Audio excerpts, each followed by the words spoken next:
She walked into the room, wearing a diamond choker that cost more than most people earn, in a decade, clutching my husband's arm like he was a hunting trophy. Tiffany Baines thought her limited edition Heiress bag and her new status as the future Mrs. Vance made her untouchable. She laughed right in my face, calling me a penny-pinching nobody who didn't belong in high society. She didn't know the truth. She didn't know that the luxury hotel we were standing in, my father built it. The champagne she was guzzling, it came from my family's private vineyard, and the credit card she was using to humiliate me. I was the one who authorized the limit. Watch closely, because the mistress who flaunted her wealth is about to realize she was bragging to the woman who owned it all. Celine Vance sat at the kitchen island of the modest 3-bedroom suburban home she shared with her husband, Michael. The granite was chipped on the corner, a defect they had negotiated a discount for when they bought the place 5 years ago. She ran her finger over the rough edge, a small smile playing on her lips. To anyone looking in Celine was the picture of suburban mediocrity. She drove a 5-year-old Honda clipped coupons for the grocery store and worked as a freelance graphic designer. She looked at the clock. 7:30 p.m. Michael was late again. Working late on the Anderson account, he had texted at 5:00 p.m. Celine sighed, standing up to cover the lasagna with foil. She loved Michael, or at least she loved the man he used to be. When they met in college, Michael Vance was a scholarship student with holes in his shoes and a fire in his belly. He was ambitious, yes, but he was kind. He hadn't cared about money because he never had any. That was why Celine had fallen for him, and that was why she had never told him who she really was. To Michael, she was Celine Miller, an orphan raised by a distant aunt, struggling to make ends meet. In reality, she was Celine Sterling, the sole heiress to the Sterling global conglomerate, a portfolio that included shipping lines, luxury hotel chains, and half the real estate in Manhattan. Her father, Alexander Sterling, was a man whose net worth was discussed on Forbes in the top 10 bracket. She had hidden it to find true love. She wanted someone who loved Celine, not the Sterling billions. But lately the man she chose seemed to be slipping away. The front door opened with a heavy thud. Michael walked in, but the air didn't shift with the warmth it usually did. It shifted with the scent of perfume. Baccarat Rouge 540. Heavy, expensive, and definitely not Celine's scent. "You're home," Celine said, wiping her hands on a dish towel. "I made lasagna." Michael didn't look at her. He tossed his keys on the counter keys to the new BMW he had leased last month against her advice. "I'm not hungry." "Michael, we need to talk," Celine said softly. "You've been distant. The credit card bill came in today. There's a charge for a bracelet at Cartier for $12,000. I assume that's a mistake." Michael froze. He slowly turned to face her. His face wasn't apologetic. It was sneering, a look of utter contempt that Celine had never seen before. "It wasn't a mistake," Michael said, his voice cold. "Then, who is it for?" Celine asked, her heart hammering against her ribs. "It certainly isn't for me." "It's for someone who appreciates the finer things in life, Celine," Michael snapped. "Someone who doesn't make me feel guilty for wanting to live like a successful man. I'm an architect at a top firm, yet I come home to this mediocrity. You act like we're destitute." "I act like we're responsible," Celine countered, her voice steady despite the shock. "Michael, who is she?" Michael laughed, a dry, humorless sound. "Her name is Tiffany, and unlike you, she knows how to navigate the world I belong in. She's a consultant for the firm. She has class. She has taste. Class. Celine raised an eyebrow. Sleeping with a married man is class. We're done, Celine, Michael said, pulling a folded envelope from his jacket pocket and slamming it onto the counter. I've outgrown you. I need a partner who shines not a shadow, who counts pennies. I'm filing for divorce, and since I've been paying the mortgage for the last 2 years, while you played around with your little art projects, I expect you to vacate the house. Celine looked at the papers. She felt a strange sensation. It wasn't just heartbreak. It was a clarifying, icy rage. He thought he was paying the mortgage. He didn't know that her freelance money had quietly paid off the principal of the loan 3 years ago, to lower their interest rates. You're leaving me for a woman because she likes to spend money, Celine asked quietly. I'm leaving you because you're embarrassing, Michael spat. Next week is the Sterling Charity Gala, the biggest networking event of the year. Tiffany got us invitations. I can't walk into a room like that with you wearing a dress from a department store rack. I need to make partner Celine. Tiffany is my ticket. The irony was so thick it almost choked her. The Sterling Charity Gala, hosted by her father. The event she had avoided for 5 years to keep her cover. Get out, Celine whispered. Gladly. Michael sneered. I'm staying at Tiffany's penthouse tonight. Pack your bags. I want you out by Friday.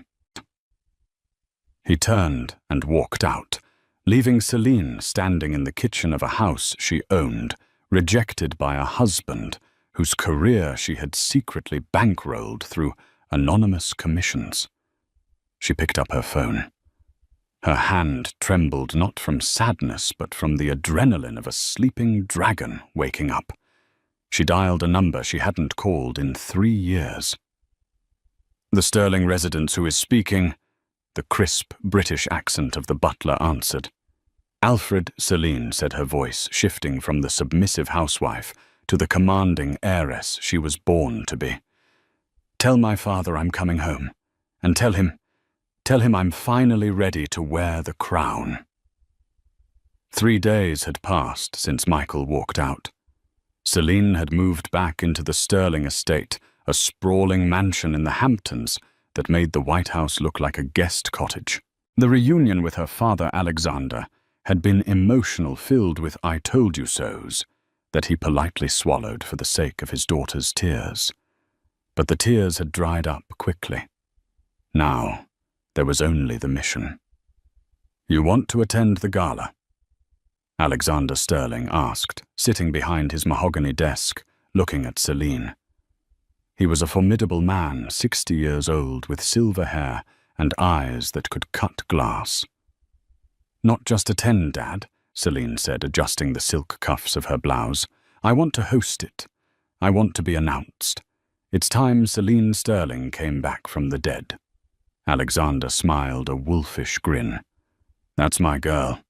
But if you're going to re-enter society, you need the wardrobe. I'm on it, Celine said. An hour later, Celine walked into Maison du Ciel, the most exclusive high-fashion boutique in the city. This was a place where you needed an appointment just to look at the window display. She was dressed simply, jeans and a white t-shirt, oversized sunglasses covering her face. She wanted to browse quietly before her private fitting scheduled for later. She was looking at a midnight blue velvet gown when a shrill, grating voice cut through the air. Oh, look, Michael. Ideally, I'd want something in crimson, to match the interior of the Porsche. Celine froze. She peered through a rack of silk scarves. There they were. Michael, looking uncomfortable in a suit that was slightly too tight and hanging off his arm, was a woman who looked like she had been dipped in liquid gold and rolled in diamonds. Tiffany Baines. She was stunning in a plastic manufactured way.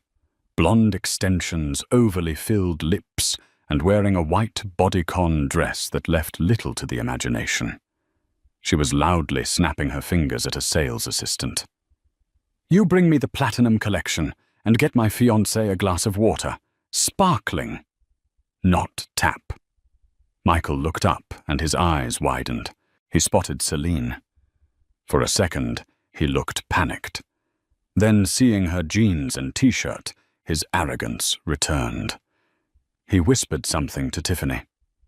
Tiffany whipped her head around her eyes, scanning Celine up and down with a look of pure disgust.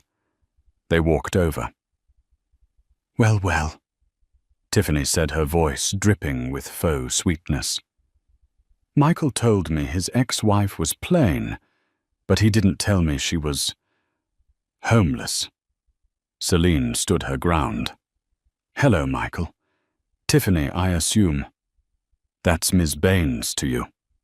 Tiffany scoffed. She lifted her hand, flashing a ring. It was a gaudy yellow diamond. "Michael just bought this. It cost more than that sad little car you drive." "What are you doing here? The charity bin is 3 blocks down." "I'm shopping," Celine said, calm. "Just like you."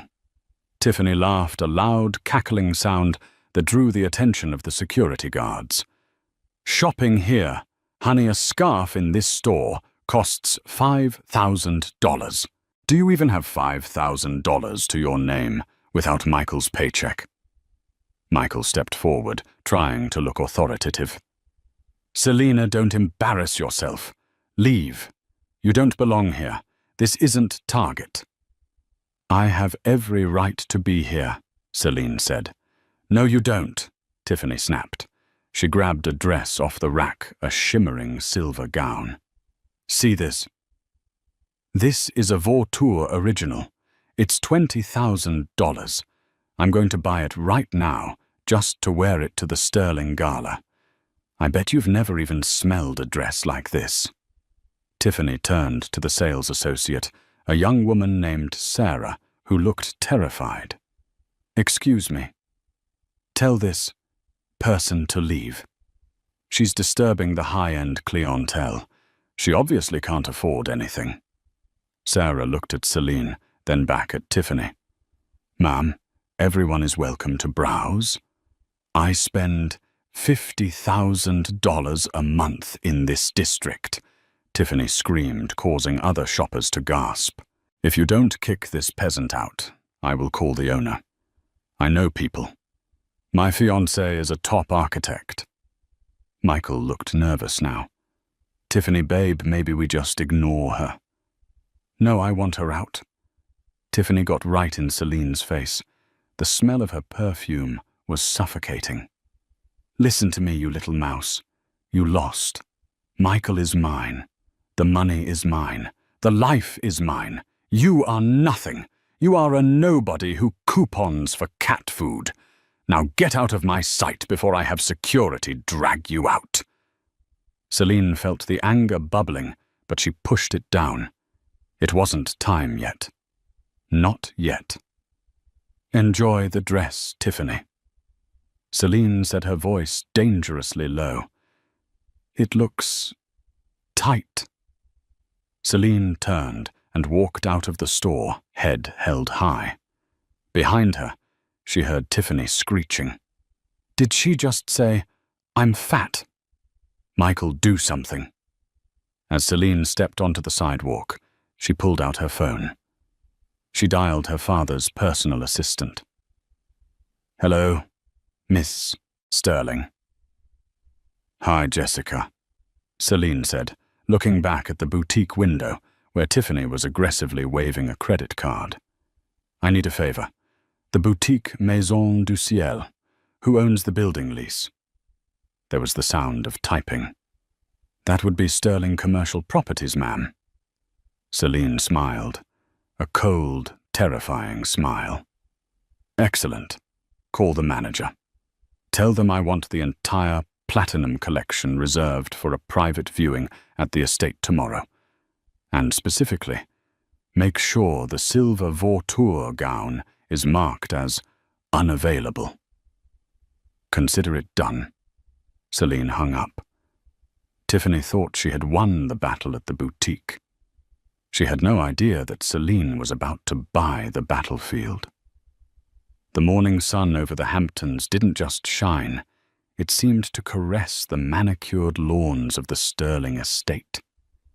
Inside the master suite, Celine stood before a floor-to-ceiling mirror, but she wasn't looking at her reflection. She was looking at a stranger. For 5 years, she had worn the mask of a suburban housewife. She had worn cotton blends, clipped her nails short, and worried about electric bills. She had dimmed her own light to make Michael feel brighter. Standing there now, surrounded by the opulence she was born into, she felt a phantom limb pain, the ache of the love she had amputated 3 days ago. "The stylist is ready for you, Miss Sterling," Alfred, the family's longtime butler, announced from the doorway.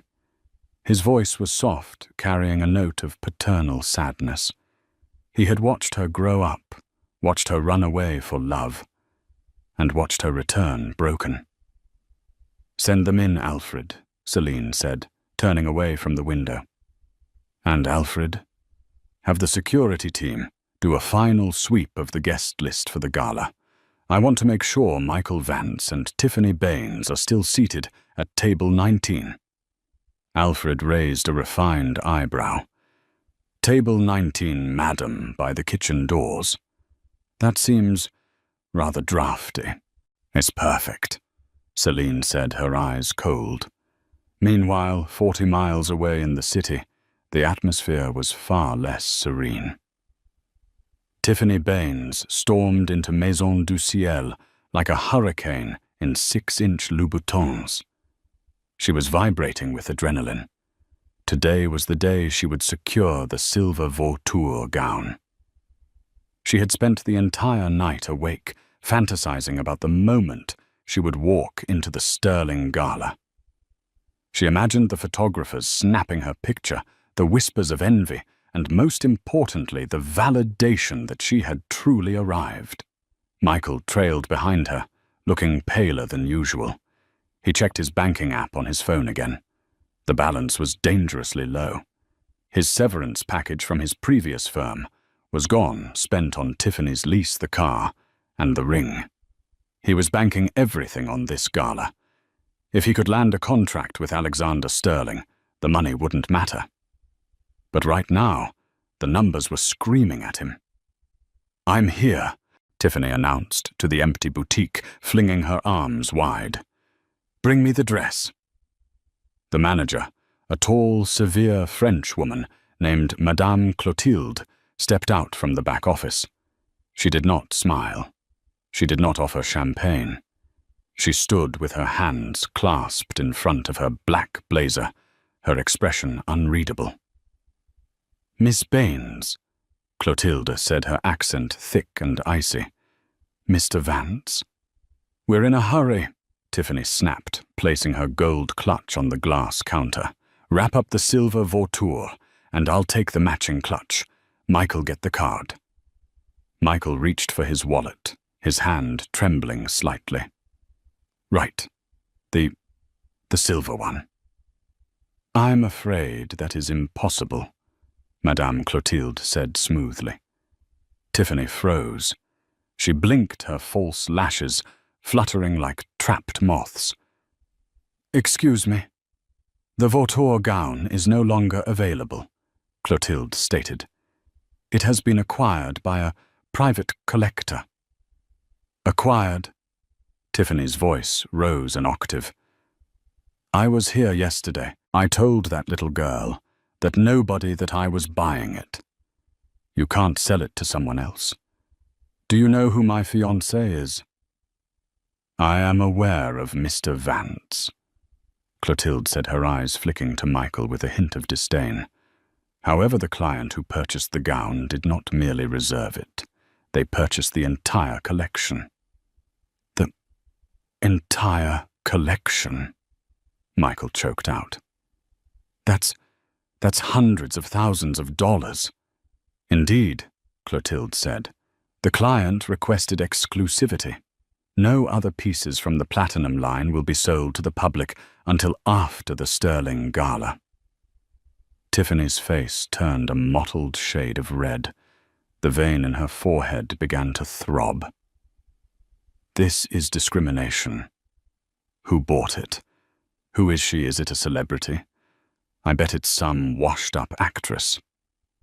I am not at liberty to disclose the client's identity, Clotilde said, signaling to the security guard near the door. However, she did leave a message for you, Miss Baines, specifically for you. Tiffany paused, her chest heaving. A message? Clotilde picked up a small cream-colored card from the counter. She read it aloud, her voice devoid of emotion. Tell Miss Baines that true class cannot be bought off a rack. It is inherited, or earned. She has done neither. Tiffany screamed. It was a primal, frustrated sound that shattered the quiet elegance of the store. She swept her arm across the counter, knocking over a display of perfumes. Bottles shattered the scent of jasmine and amber filling the air. Tiffany. Michael grabbed her arm, looking around in panic. Stop it. You're making a scene. I don't care. Tiffany shrieked, pulling away. They humiliated me. Someone is laughing at me. Michael, fix this by the store. Do something. Ms. Baines. Clotilde said, her voice dropping to a lethal whisper. You have 5 seconds to leave my boutique before I have you arrested for destruction of property. And believe me, with the owner, we have the lawsuit will bury you. Michael dragged a sobbing, cursing Tiffany out of the store and onto the hot pavement. He felt a pit in his stomach. He looked at the woman he had destroyed his marriage for, mascara running down her face, screaming obscenities at a doorman. For the first time he wondered if Celine was doing okay.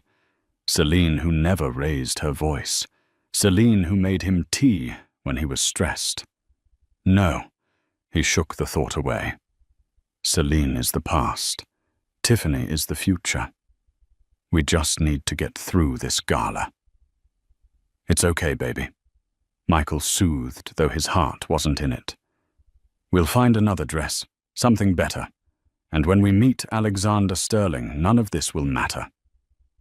They didn't know that Alexander Sterling was currently sitting in his library, laughing as Celine recounted the story of the dress. You're vicious, my dear, Alexander said, sipping his scotch.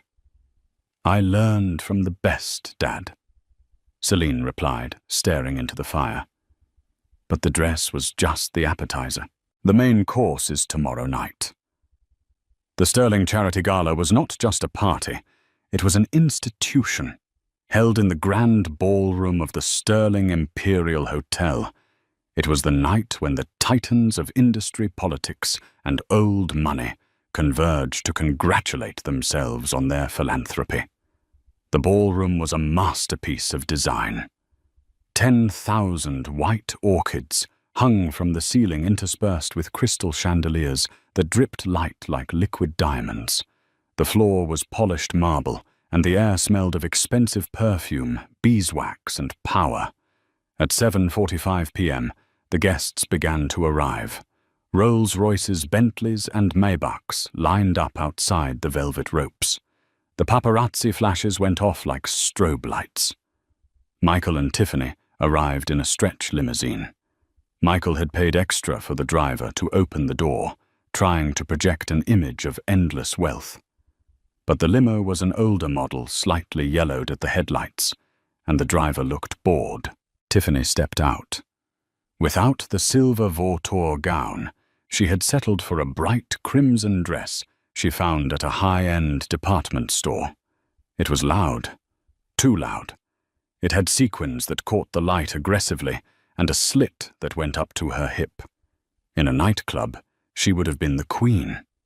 Here, amidst the subtle elegance of silk and chiffon, she looked like a neon sign in a museum.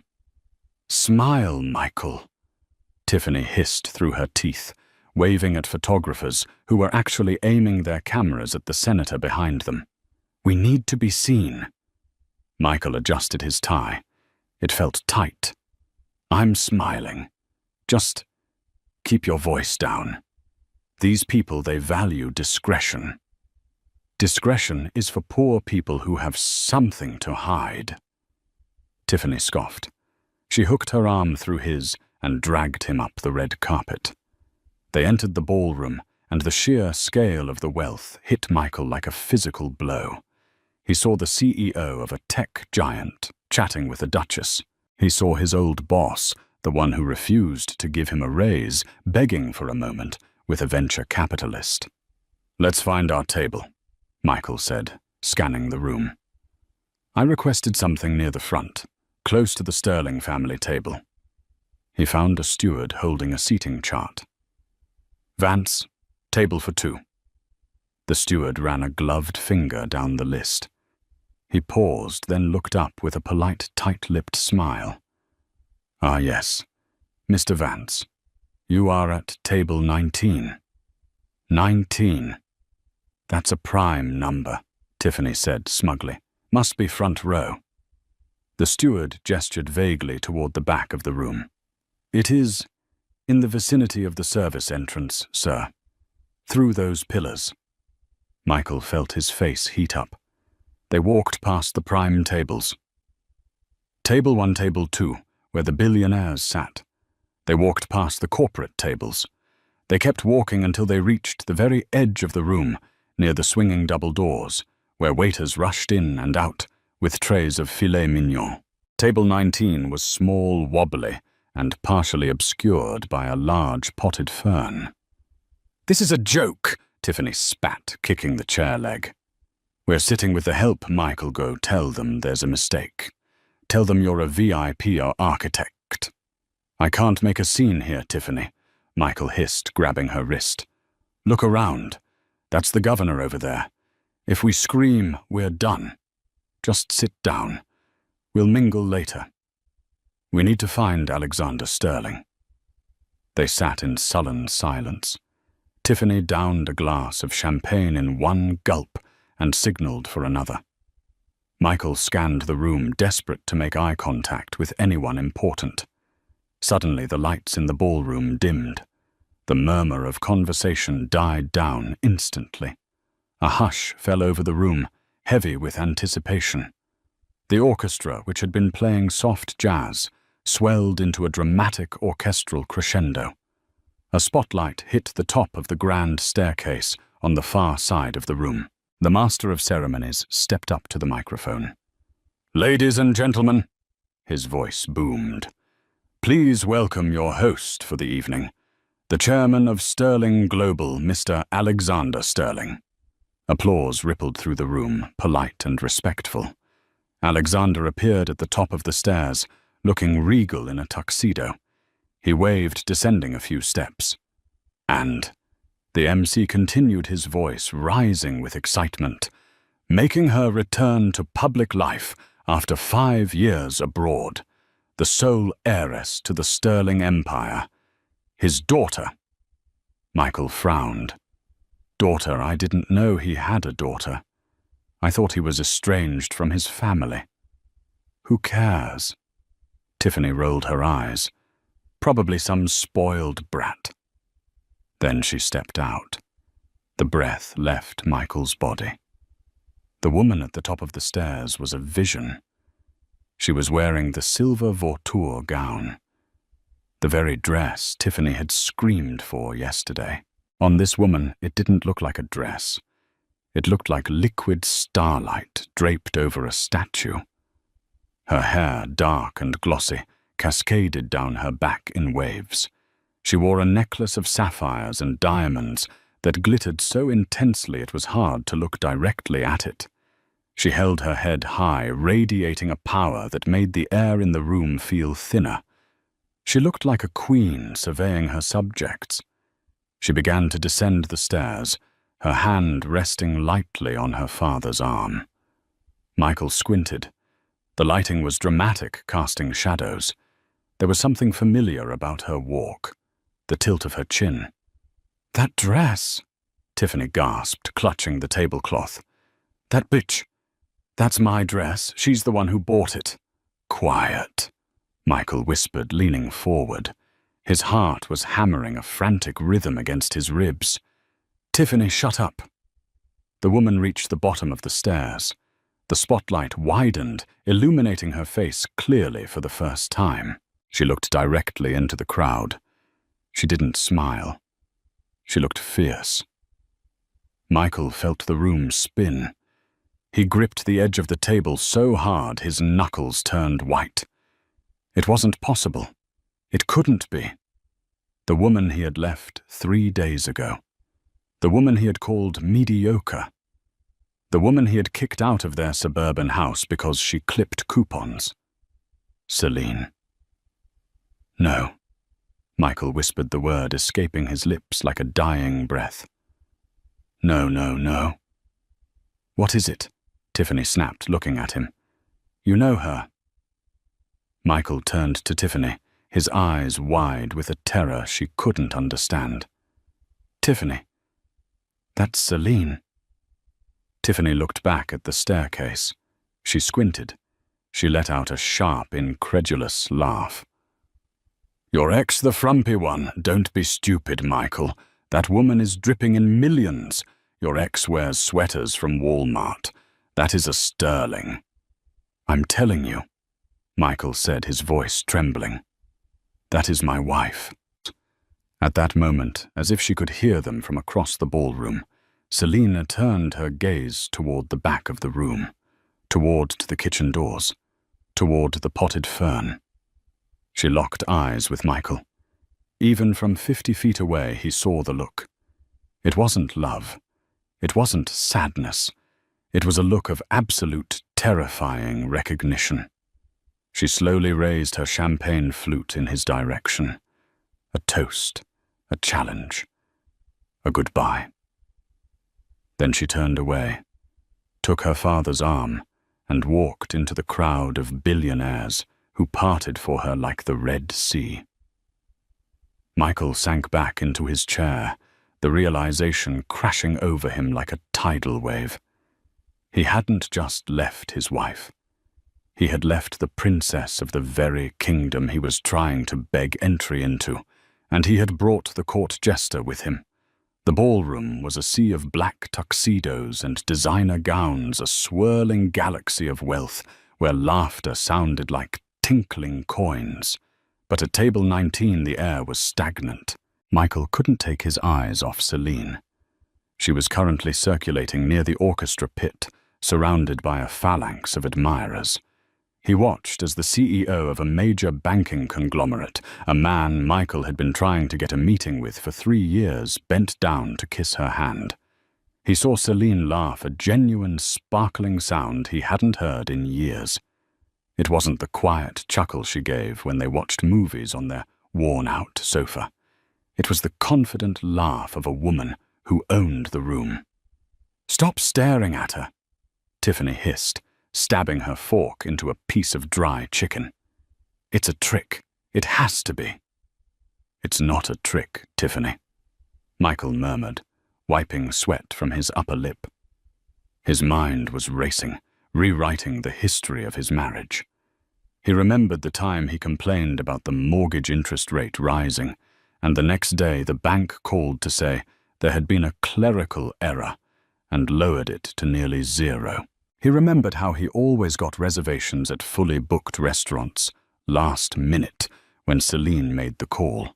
He remembered the junk car. She drove a Honda.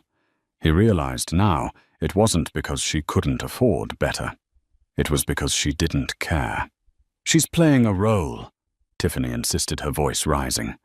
The alcohol was making her sloppy. "She's probably a hired actress, or maybe she's sleeping with the old man. That's it. She's Alexander Sterling's sugar baby, and they're passing it off as a father-daughter thing to save face. Disgusting." "Tiffany, keep your voice down," Michael begged, looking around. "You don't understand. If that is really Celine Sterling, my career is over. I'm trying to get a contract with her father's company tonight. If she tells him what? Tiffany snapped. That you upgraded, that you left a boring housewife for a woman with style, any man would understand that. She stood up, smoothing down her sequined red dress. I'm going to the bathroom, and on the way back I'm going to walk right past her. I want to see the panic in her eyes when she realizes we aren't afraid of her. Tiffany don't.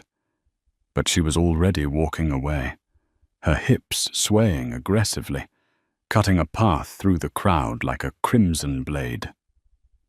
Michael sat alone at the wobbly table. He felt small.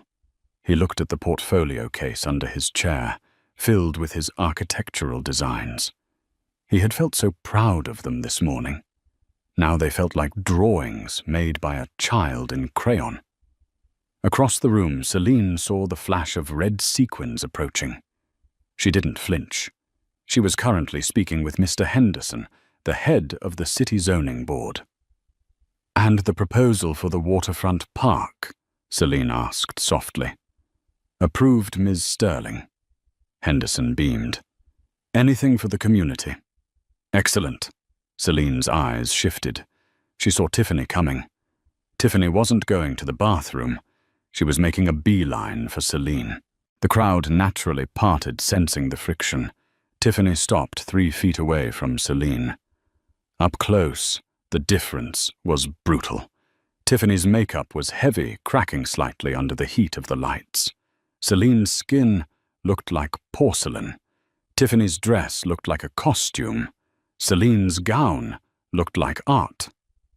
"So," Tiffany said, her voice loud enough to stop the conversations nearby. "You clean up nice. Who paid for the rental?"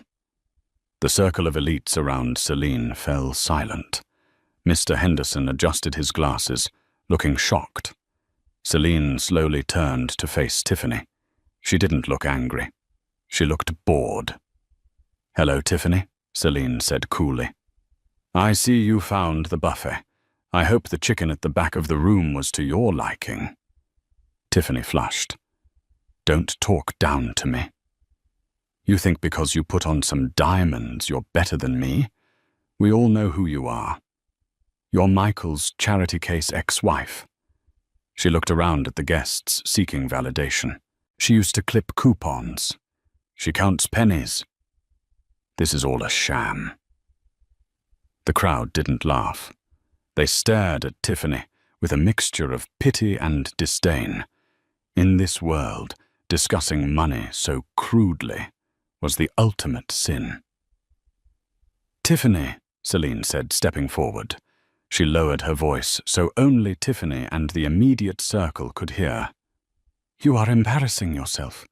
And more importantly, you are embarrassing Michael.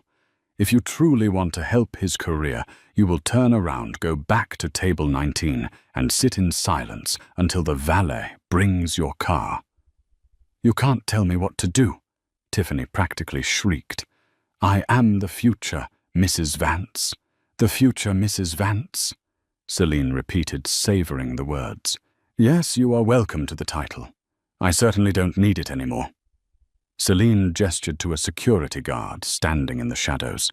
He stepped forward instantly. "Is there a problem, Ms. Sterling?" The guard asked, his hand resting on his earpiece. "No problem, James."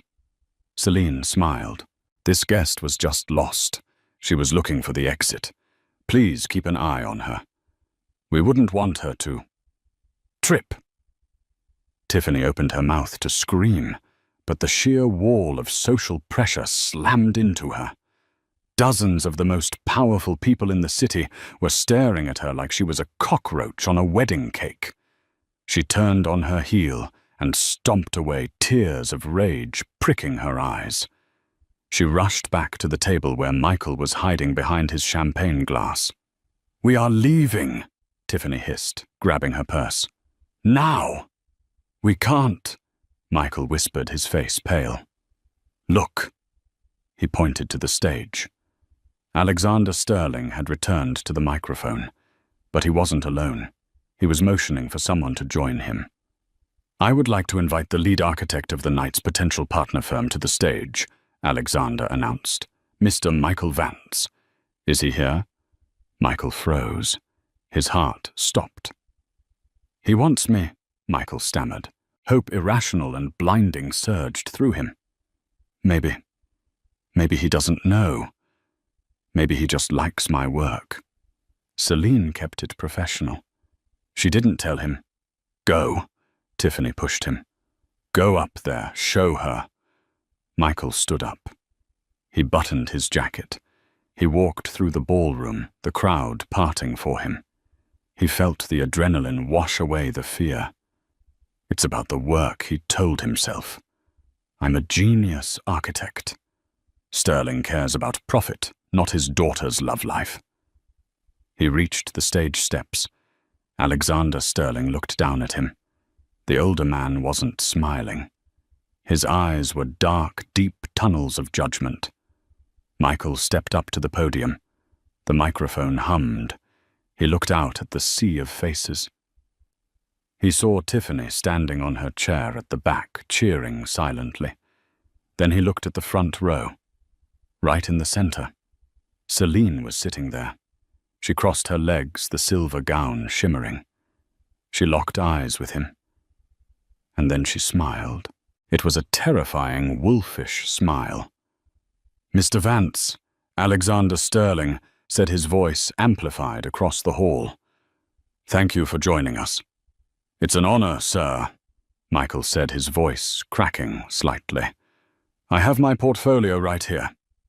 That won't be necessary. Alexander cut him off. We aren't here to discuss your drawings, Michael.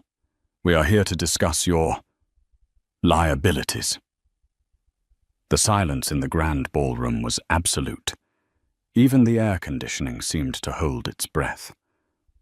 Michael stood at the podium, the heat of the spotlight burning the back of his neck.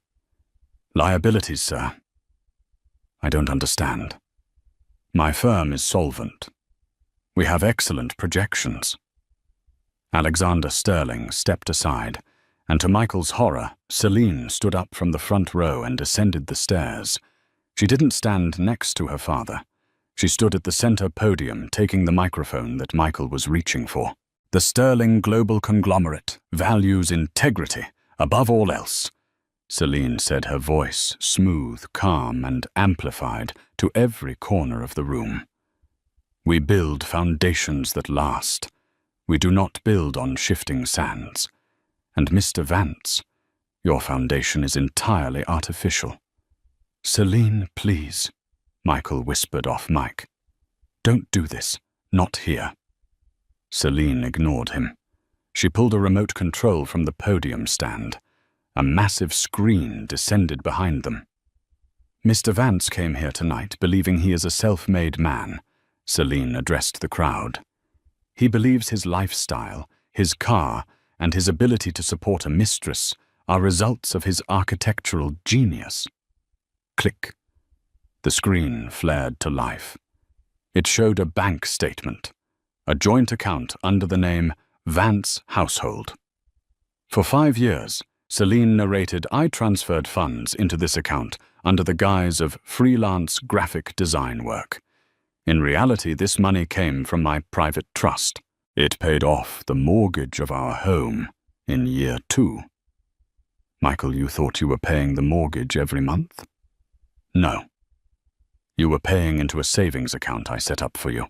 A savings account you liquidated 3 days ago to buy a yellow diamond ring. A gasp rippled through the crowd. Michael felt his knees buckle. He had drained that account. He thought it was equity. Click. The screen changed. It showed a document from a car dealership. The BMW you leased, Celine continued. You didn't qualify for the credit check, Michael. Your debt-to-income ratio was too high. The dealership called me. I co-signed as a guarantor using a shell corporation. I am the reason you drive that car. And Celine paused, turning to look directly at table 19, where Tiffany was standing frozen, her mouth agape.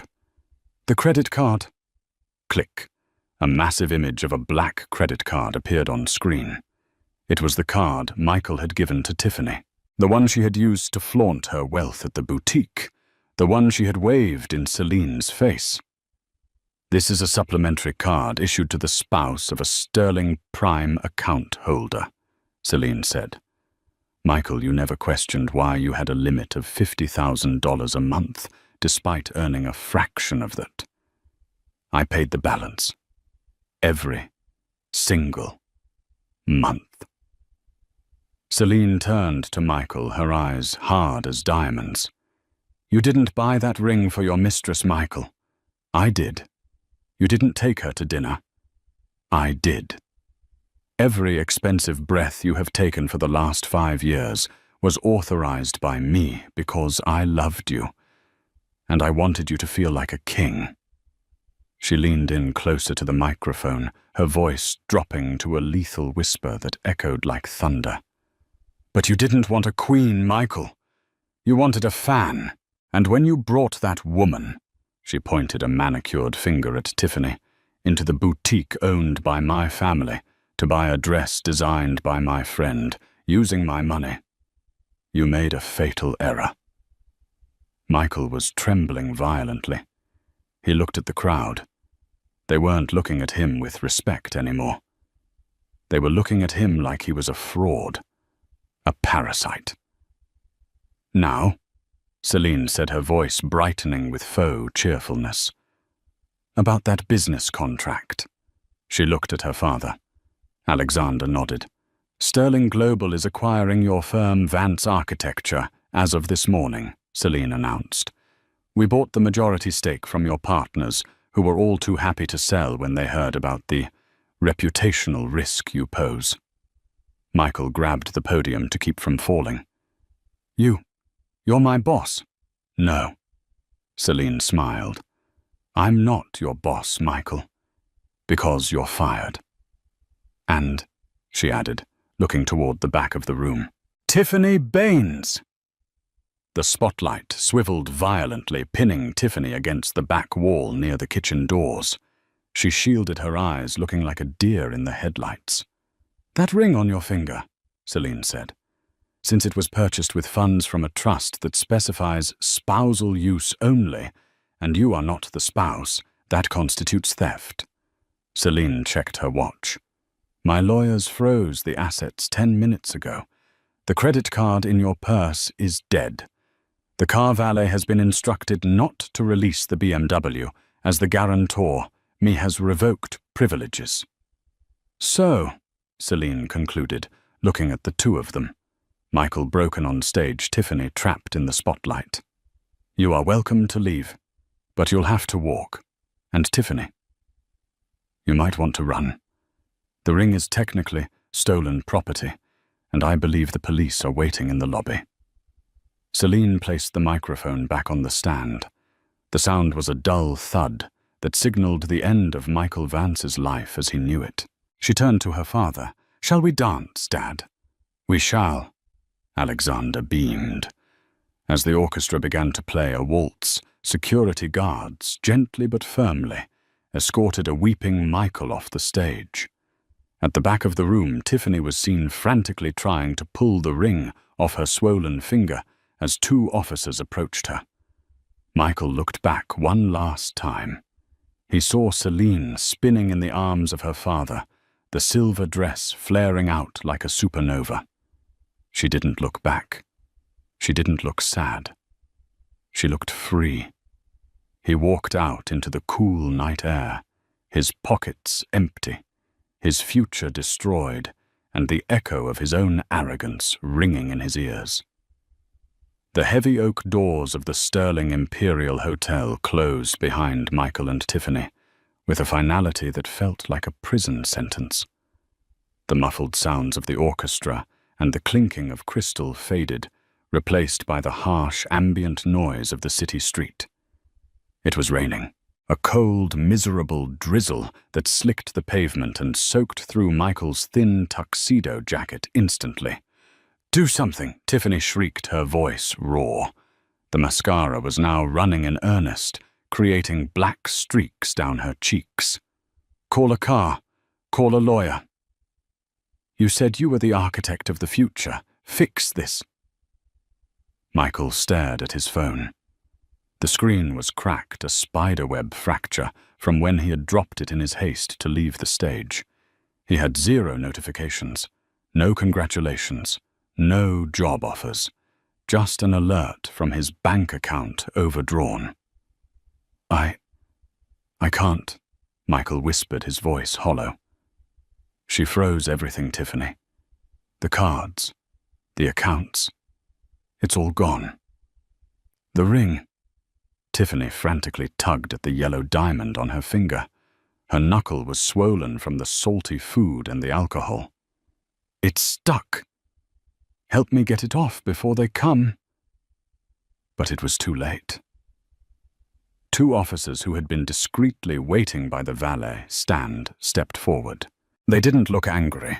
They looked tired, like they had seen this scene 1,000 times before.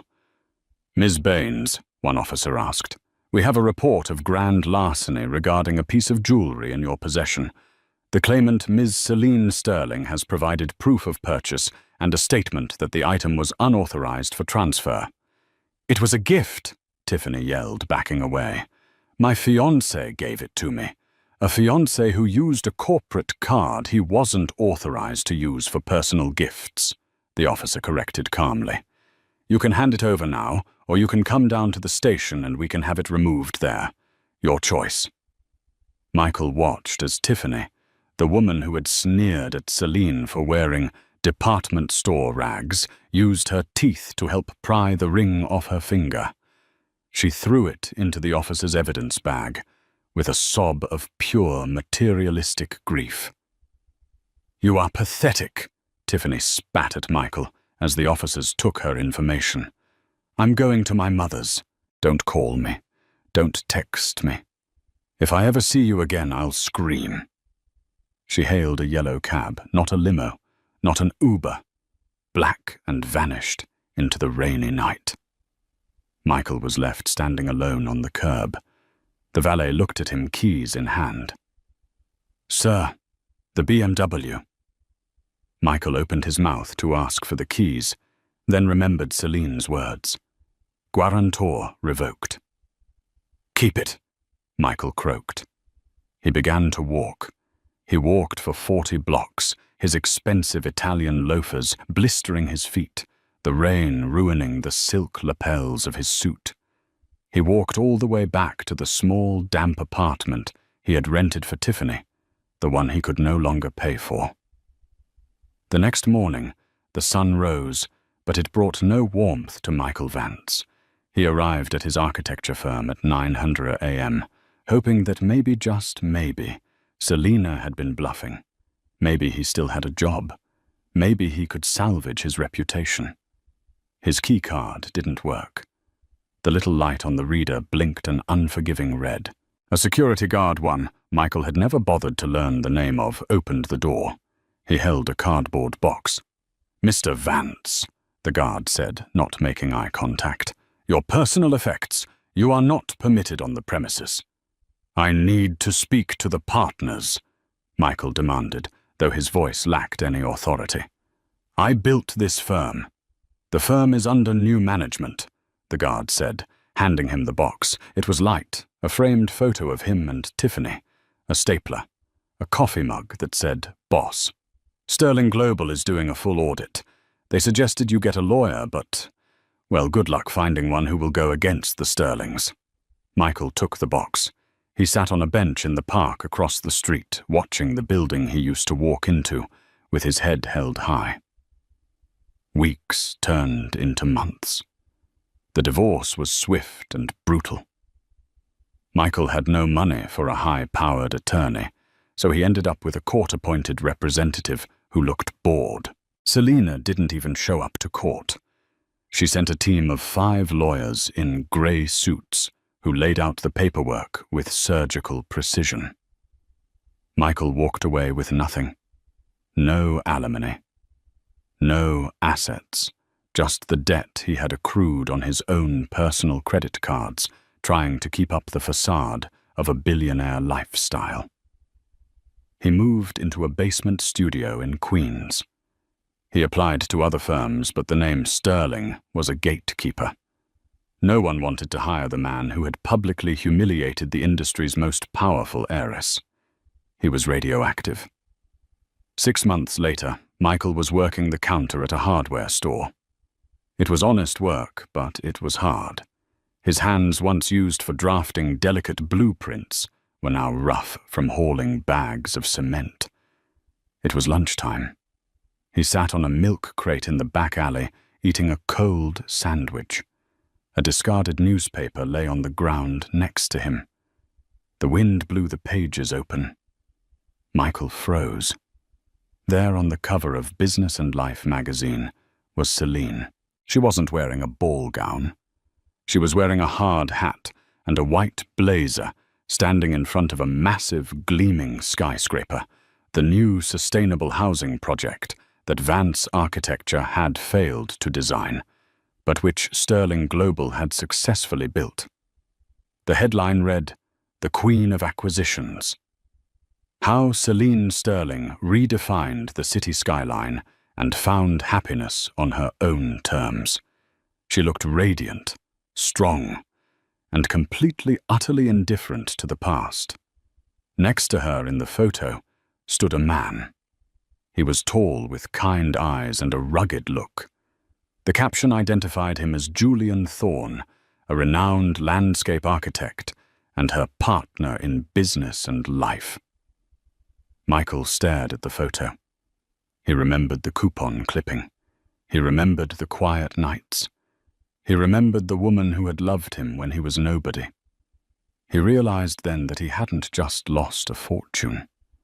He hadn't just lost a career. He had been holding a diamond in his hand, mistook it for glass, and threw it away to pick up a piece of glitter that washed away in the rain. Michael closed the newspaper. He finished his sandwich. "Vance," the manager yelled from inside. "Customer needs help with the plumbing aisle." "Coming," Michael said. He stood up, dusted off his apron, and walked back into the mediocrity he had once feared knowing, now that it was exactly what he deserved. And that is the story of Michael and Tiffany. They chased the illusion of wealth so hard that they ran right past the reality of it. Michael spent 5 years looking for a better life, never realizing that the woman cutting coupons at his kitchen table could have bought and sold his entire world 10 times over. He wanted a partner who shone like gold, but he forgot that gold is cold, heavy, and lifeless. Celine, on the other hand, proved that true class isn't about how much you spend. It's about knowing your worth and never letting anyone discount you. What do you think? Did Celine take her revenge too far? Or was it exactly what Michael and Tiffany deserved? If you were Celine, would you have revealed your identity sooner? Let me know in the comments below. I read every single one. If you enjoyed this story of karma and justice, please hit that like button. It really helps the channel. And don't forget to subscribe and turn on the notification bell so you never miss a story about cheaters getting exactly what's coming to them. Thanks for watching, and I'll see you in the next one.